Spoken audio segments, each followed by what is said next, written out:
তারপর যাব কাকিমণিকে গিফটটা দিতে।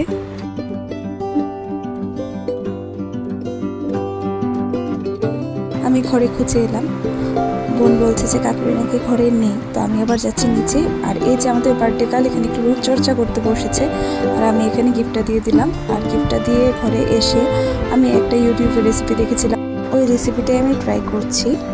তো হ্যাঁ, দেখলাম যে বেশ ভালোই হয়েছে খেতে। আর সাথে ঘরে 2টা সয়া চাপ ছিল, ওইটাকেও আমি এটার সাথে দিয়ে দিয়েছি। আর এদিকে আমার তরকারি রেডি হয়ে গেছে। আর এদিকে আজকে মাসি রান্না করেছিল, এটা কাঁকরোল দিয়ে লেবু পাতা দিয়ে একটা তরকারি, খেতে খুব টেস্ট হয়েছিল।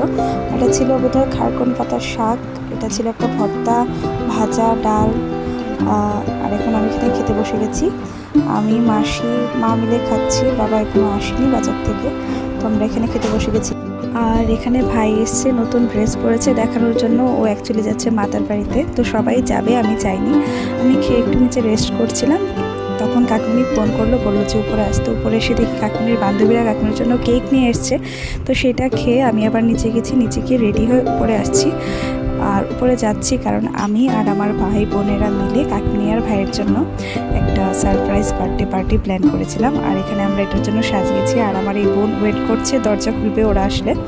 আর এই যে আমরা এখানে দাঁড়িয়ে আছি। এখানে 3টা কেক হয়েছিল, একটা কেক ঘরে বানানো হয়েছে, বাকি 2টা কিনে নিয়ে আসা হয়েছিল। আর এই যে আমার বোন দরজা খোলার জন্য রেডি, আর ওরাও এসে গেছে। ওরা কিন্তু একদমই জানতো না, কাকিমণি ভাই হয়তো একটু বুঝতে পেরেছিল, বাট কাকিমণি একদমই জানতো না এটার ব্যাপারে। আর এখানে মার কাকিমণি তারা ফটো তুলছিল, আর আমরা একটু তাড়াতাড়ি করে কেকটা কাটতে বলছিলাম, কারণ আমরা এটা করে আবার যাবো কাকু আর কাকিমণির, যেহেতু আজকে অ্যানিভার্সারি, ওইখানেও আমাদেরকে যেতে হবে। আর আমরা যেহেতু সবাই একটা বাড়িতেই থাকি, একটু কিছু হলেই বুঝে যেত কাকিমণি। অনেক কষ্টে লুকিয়ে লুকিয়ে কাজ করতে করতে অলরেডি এখানে 9:30 বাজে যখন কেকটা কাটছে। আর এখানে আমরা একটু তাড়াতাড়ি করছিলাম, কারণ এখান থেকে কাকু আবার কন্টিনিউ ফোন করে যাচ্ছিল।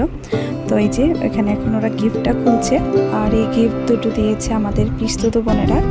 তো গিফট দুটো খুব সুন্দর হয়েছে, দিয়েছিল ফটো ফ্রেম, এই যে দুটো।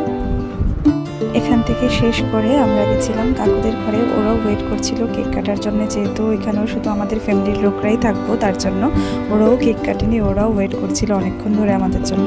তো আমরাও গেছি, এখন ওরা কেক কাটতে বসেছে। আর আমাদের ফ্যামিলিটা যেহেতু একটু বড়, আমাদের ফ্যামিলিতে কিছু না কিছু অনুষ্ঠান লেগেই থাকে, কন্টেন্টের কোনো অভাব নেই। তো এই যে ওরা একজন আরেকজনকে কেক খেয়ে দিচ্ছিল, তারপর আমরা বসে গেছিলাম খেতে। তো আজকের মতো ব্লগটা এই পর্যন্তই, দেখা হচ্ছে পরবর্তী ব্লগে। ততক্ষণের জন্য সবাই ভালো থাকবেন, টাটা।